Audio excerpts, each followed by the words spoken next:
Thank you, Zimbabwe, for tuning into yet another informative edition of your program.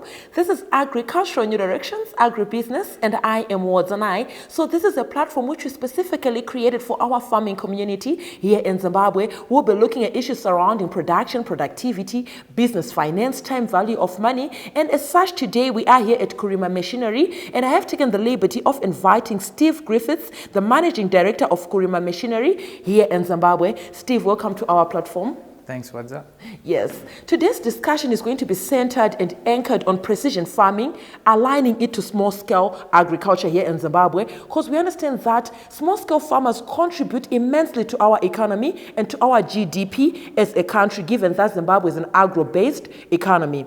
As we get into our discussion, Steve, I want you to talk about aligning small-scale farmers to precision agriculture here in Zimbabwe. Okay.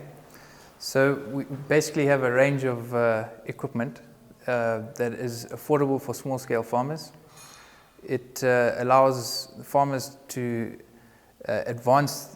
increase their hectares by being able to mechanize their operations. They can plow a lot more hectares. And another concept we're promoting is conservation agriculture, where they can direct seed into the fields just by spraying first and then following with a two-row planter. So just by planting with a planter already, by having an even depth and a even spacing on your seeds, you can increase your yields by up to 10%. So all the work that's done by farmers, even if they prepare the fields by hand, they now come plant by hand. Already their yield is going to be negatively affected because they'll have an uneven crop. Okay. And an even germination and an even crop is one of the biggest factors that affects a crop's yield. So by just using a planter, you can increase your yields quite drastically.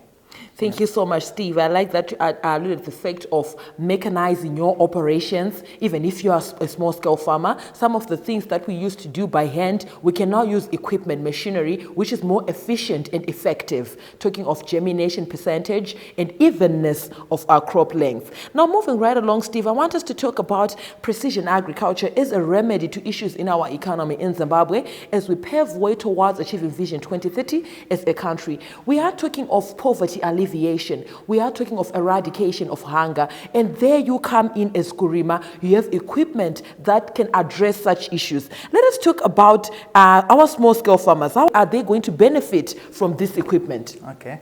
So basically they'll be able to increase their hectarage. So instead of planting enough food for the family, they can grow extra bigger hectares, increase their yields, much more efficient. Off that two-wheel tractor that can run the planter, you can also connect a multi-crop thresher which can thresh the maize, because now you'll be dealing with bigger volumes to harvest. So this will be able to thresh the crops, whether it be maize or wheat. There's also a water pump that can fit on this tractor, so it can run irrigation sprinklers for winter crops. You can fit an alternator on there to produce electricity if you need to power a bigger electric pump. So it has many different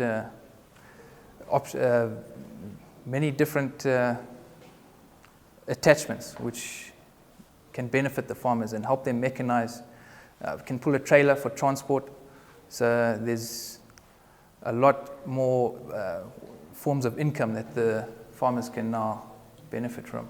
Thank you so much, Steve. We are talking of precision agriculture and the benefits that come with it. As we move right along, Steve, I understand that in Zimbabwe, like I've alluded to earlier, we have small-scale farmers. Those that even this year there was the Pfumvudza concept. Some of our farmers got into Pfumvudza, most of them actually. We also have tobacco farmers who do even 1 hectare. What sort of machinery do you have for farmers, specifically for Pfumvudza? We are talking of food security at household level. What sort of machinery do you have that can help our Pfumvudza farmers in Zimbabwe? Well, the two-wheel tractor is the implement that will help them. And like I said, the planter, we have a wheat reaper that can cut the wheat, then you can put it through the thresher by hand. So the two-wheel tractor for Vumvudza would be a great addition to help the farmers. Okay. In Zimbabwe, we also have livestock farmers. Those who are into pen fattening, those who are into pig reproduction, poultry production. What sort of implements do you have for our livestock farmers in Zimbabwe? Okay. So again, the reaper that can cut the wheat can also be used to cut pastures. That can then be fed through our chopper grinder machine, which is a 2-in-1 machine. So that can crush dry feed. It can also chop green feed to make silage. In addition to that, we have a feed mixer, 500 kg feed mixer, which you can mix your feeds, put your feed additives into. And then finally, for chicken farmers and for even goats, we have pelletizing machines, which can then pelletize the feed to make it more effective when you're feeding. Okay, so you have equipment that I can actually produce pellets for our broilers or for our layers. As we round off our segment, Steve, we have come to the end of this first segment. What is your perception when it comes to Zimbabwean farmers embracing precision agriculture, these small-scale farmers? How has they been their response, given that you are now in the field? How have they been taking it?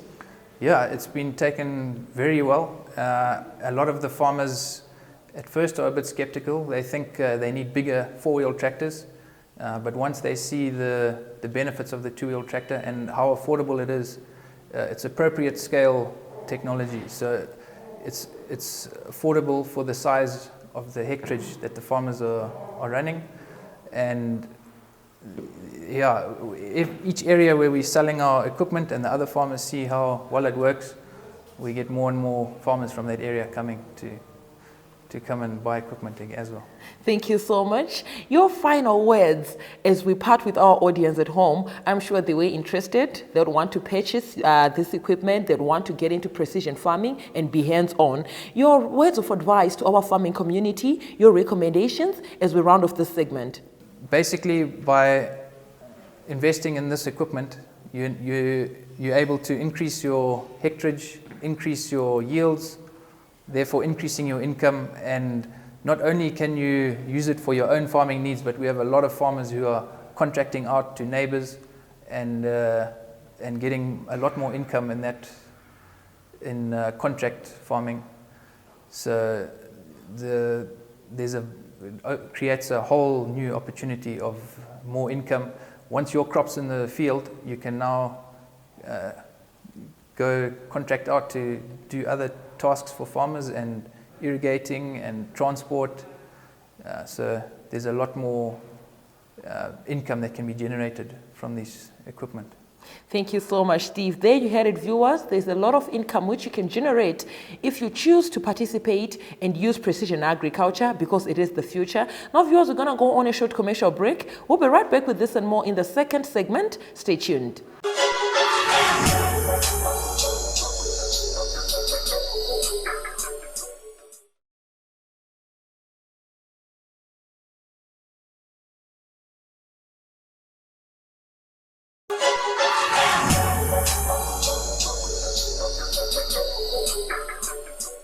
Thank you, Zimbabwe, for staying tuned to Agriculture and New Directions, Agribusiness. Now, viewers, we encourage you to be a part of these conversations. Feel free to get in touch with me, the producer, Wadzanai Manyore, on 0772-807-506. Alternatively, you can like our Facebook page, Agribusiness with Wadzanai. Leave your comments and suggestions on our YouTube channel, Agribusiness with Wadzanai. We are also now available on Twitter, and our Twitter handle there is at Agribusiness110. Now, earlier on, before we went to the break, I was with Steve Griffiths, the Managing Director for Kurima Machinery. He was taking us through the precision agriculture activities that our farmers can take advantage of. In this point in time, I am joined by Kundai Katsande. He is the sales executive at Kurima Machinery. Kundai, thank you for joining us today. Thank you.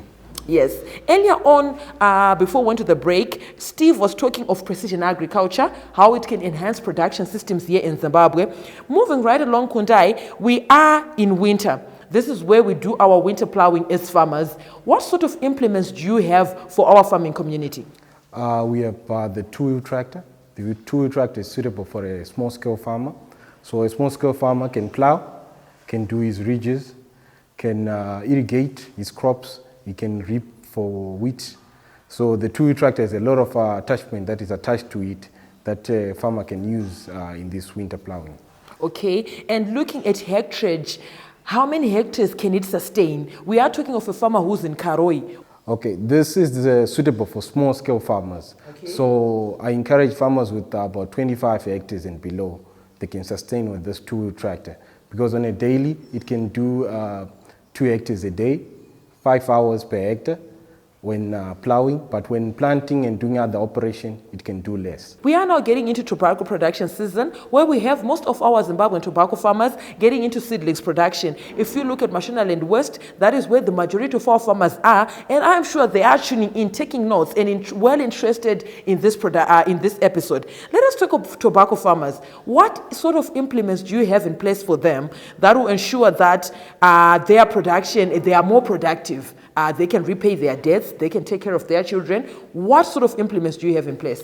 Okay, the two-wheel tractor that I was talking about, for tobacco farmers, you can get 3 implements. Okay. So you can get the plow, you can get the ridger, then you can get the irrigation system that is attached to the two-wheel tractor. Okay. So when you get the plow, you can be able to plow his land. So after that, you put up some ridges for the tobacco to be put in.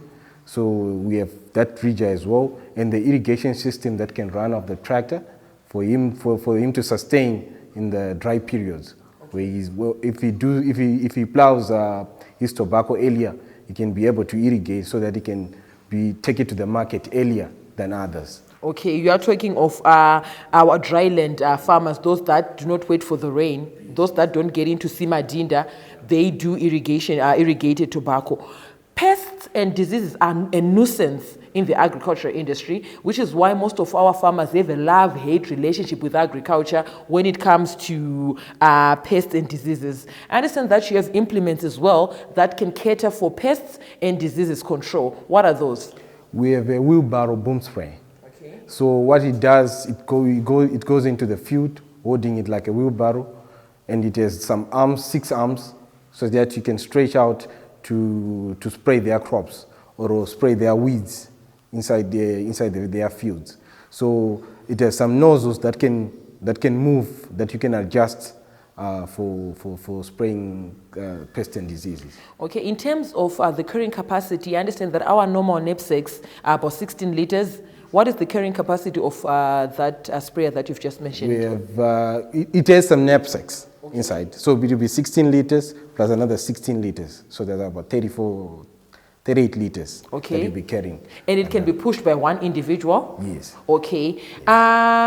Looking at the horticultural industry, we have a lot of backyard farming activities that are now taking place. We are talking of ensuring food security at household level. We are also talking of the horticultural recovery and growth plan, where most of our Zimbabwean farmers want to participate. In episodes prior to this one, we were with Zimtrade, where they were telling us of how you can enter into export markets because of the horticultural recovery plan. What sort of implements do you have for those farmers that want to venture into horticulture? Okay, so as I was saying, that two-wheel tractor as well can easily to be maneuvered in a greenhouse. You can put it in a greenhouse, plow your greenhouse at your backyard, and then that wheelbarrow boom spray, you can pull it inside a greenhouse as well. If you have like tomatoes which are standing tall, it can spray all those type of crops that are tall, that are going up. In terms of irrigation, Kundai, I know that most of our Zimbabwean farmers are interested because we cannot rely on rain-fed agriculture as a country. If you are going to be, getting loans from the bank and you wait for the rain, it doesn't make economic sense. Most of our farmers want to get into irrigation. Can you maybe explain further on the irrigation equipment that you have that are suitable for small-scale farmers? Large-scale farmers do have pivots, center pivots. What sort of irrigation do you have for small-scale farmers? Okay, we do have a sprinkler set. We are mostly focused on overhead irrigation. Okay. So the sprinkler set includes the pump, the engine, and the 5 sprinklers. So if he puts it on one swath, you'll be able to irrigate about 2,000 square meters at a given time using that set. Okay, thank you so much, Kundai. It was a pleasure having you with us today. There you heard it, viewers. This was Kunda. He was taking us through some of the equipment that they do have here at Kurima Machinery. We spoke of irrigation. We spoke of land preparation, our tobacco farmers here in Zimbabwe. On that note, viewers, we're going to go on a short commercial break. We'll be right back with this and more in the third and final segment. Don't go anywhere.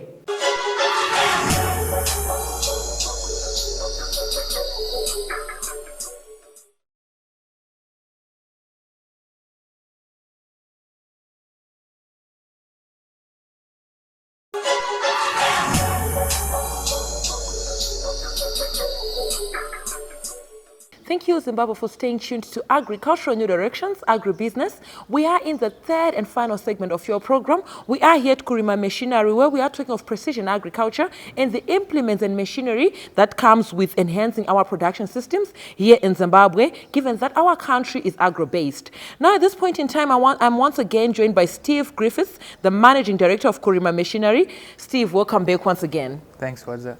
Yes. In segments prior to this one, we spoke of land preparation, tobacco farmers, the machinery that will enhance their production systems. Let us talk of dairy production in Zimbabwe. Those farmers that want to get into dairy production, what sort of implements do you have for them? Yeah, so we have the on the two-wheel tractor, we have a mower attachment, so you can cut pastures. We also have silage cutters in various sizes. We have 3 or 4 different models, varying in output from about 3 tons an hour to up to 12 tons for the bigger one, and the biggest size you can do up to about 30 tons an hour of silage. Okay. So then we also have the 2-in-1, the chopper grinders. So they can crush maize, dry maize, and they can also chop silage. The outputs are not as big as they are on the silage cutters, but yeah, then we also have milking machines, double drum milking machines and single drum milking machines. We have various sizes of milking cans as well for storing the milk. Okay, that was very detailed. For our dairy farmers there at home, it is a one-stop shop where you have those that create a silage and even for your milking cans. Moving right along, Steve, I want us to talk about the grinding mill. I understand that your grinding mill is very special, it's very specific. It can do a number of tasks. Let us talk about that. Okay. So we have the 2-in-1, the chopper grinder, that can do both the chopping of silage and the grinding of chicken crush, cattle feed and mealie meal. Then we also have specific chigayos, grinding mills that just are designed to make mealie meal for human consumption with the cyclone. And yeah, so we have with the 16 horsepower air-cooled engines, which an output of about 700 kgs an hour. And then we have smaller units for home use as well. As we round off our segment, Stephen, I want us to talk about the advantages of precision agriculture as compared to the use of labor. I understand that for our small-scale farmers for quite some time, there is this notion that has been embedded with them that they think that precision agriculture is for commercial farmers, is for huge commercial farmers, those that are economically sound. In terms of small-scale farmers, what are the advantages that comes with adopting precision agriculture? Okay. So basically, by adopting precision agriculture, you'll be able to increase your hectarage with a planter. You can then offer your services to neighboring farmers. But the bottom line is you're increasing your hectarage, increasing your yields, and by increasing production, you're increasing your income. So as you can see, our viewers, we're in front of a sheller. We have a sheller in front of us, and Steve here is going to be telling us of how it works, the science behind it, how it is going to enhance our production systems there at our various geographical locations at our farms here in Zimbabwe. Steve, you can take from here. Thanks, Wadza. So basically, this is a multi-crop thresher. So it can harvest grains from small grains, sesame, chia seed, all the way up to the size of maize cobs. Just by changing the sieves and a few settings in the threshing, you're able to get a good clean sample of your crops just by hand feeding the machine. We can run this off our 2-wheel tractor, or alternatively we can supply an engine to run the machine. Okay. So I understand that you spoke of traditional grains. This sieve with smaller holes could be for our sorghum. Correct. Yes, and this one would be for? So this would probably be for sorghum. This one would be for the smaller sesame, and then this we could use on beans and maize. Okay. The bigger one. Yeah. So in terms of how does it work, where do you feed in the cobs? Okay. Maybe you can show us. Yeah. So the inlet is just over there. Okay. You can feed with the maize cobs. You can feed them with the husk on. It will then thresh the cobs, and the husks will come out here. We'll do a demonstration for you just now. Okay. And then your seeds will shake through and come out the bottom at the outlet there. Okay. Yeah. In terms of time, per ton or per kilograms, how does it work? Okay. The output of this will be depending on your crops. So on maize, you'll get around 1 ton an hour. Okay. On your smaller grains, obviously the output is considerably less. On beans and that, your yields are less, so the volume of crop that has to pass through is a lot more to get the quantity. But so on beans, it may be 250 odd kgs an hour of soya beans, we'll say. Your parting words with the audience there at home, and comparing, I understand that you also have some ventures in Kenya, where you were saying that they are well, in terms of adopting this precision agriculture, the small scale farmers, they are a step ahead. Your parting words, speaking of that as well. Okay, yeah, so our sister company, Marina Machineries, has been operating since 1970 in Kenya. So with our supply chain, we've already been selling these equipment in Kenya for many years. So we're confident that the quality is good and the customers are happy, and it's proven that the equipment is viable and it works well. Thank you so much, Steve. It was a pleasure having you with us today. There you had it, viewers. This was Steve Griffith, the Managing Director of Kurima Machinery here in Zimbabwe. He was taking us through precision agriculture, and some even in Kenya, they are a step ahead in terms of adopting this type of farming. From me, your host was Zanai Manyore, and the crew behind the scenes. Have yourselves a fabulous evening. Thank you for watching.